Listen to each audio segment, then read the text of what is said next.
Delta news మిత్రులకు స్వాగతం. కొల్లిపరలో ఒకే రోజు 3 ఇళ్లలో తాళాలు పగలగొట్టి చోరీకి పాల్పడిన దొంగను కొల్లిపర పోలీసులు వాళ్ళ పని పట్టుకున్నారు. ఈ నెల 12, 13 తేదీల్లో దొంగతనాలు జరిగిన సంఘటన తెలిసిందే. ఈ దొంగతనాలకు సంబంధించి కొల్లిపరకు చెందిన జొన్నల జాన్ రెడ్డి, దోళ్ల వెంకట పుల్లారావు, తీయుగుర విద్యాసాగర్ రెడ్డిలు ఇచ్చిన ఫిర్యాదు మేరకు కొల్లిపర ఎస్ఐ పి కోటేశ్వరరావు కేసును నమోదు చేశారు.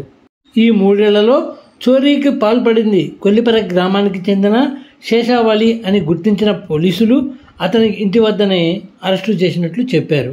ఫ్రెండ్స్, లేటెస్ట్ అప్డేట్స్ను వెంటనే తెలుసుకోవాలనుకుంటే ఇప్పటివరకు మీరు మా ఛానల్ని సబ్స్క్రైబ్ చేసి ఉండకపోతే వెంటనే సబ్స్క్రైబ్ చేసుకోండి. అలాగే వీడియో నచ్చితే లైక్ చేసి నలుగురికి షేర్ చేయండి.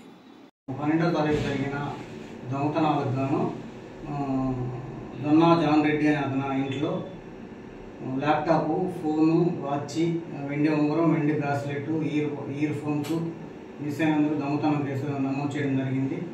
అదేవిధంగా దోళ్ల వెంకట పుల్లారావు, తీయుగుర విద్యాసాగర్ రెడ్డి ఇళ్లలో దొంగతనం జరిగినట్టుగా ఇచ్చిన కంప్లైంట్ల మేరకు 3 కేసులు నమోదు చేయడం జరిగింది.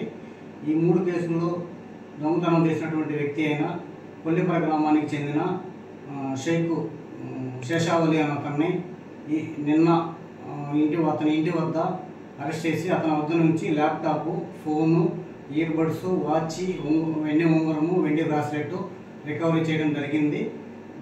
దీంతో పాటుగా అతను దొంగతనానికి చేయడానికి ఉపయోగించినటువంటి ఆయుధాన్ని కూడా రికవరీ చేయడం జరిగింది. ఇతను ఈరోజు కోర్టులో ప్రొడ్యూస్ చేయడం జరుగుతుంది.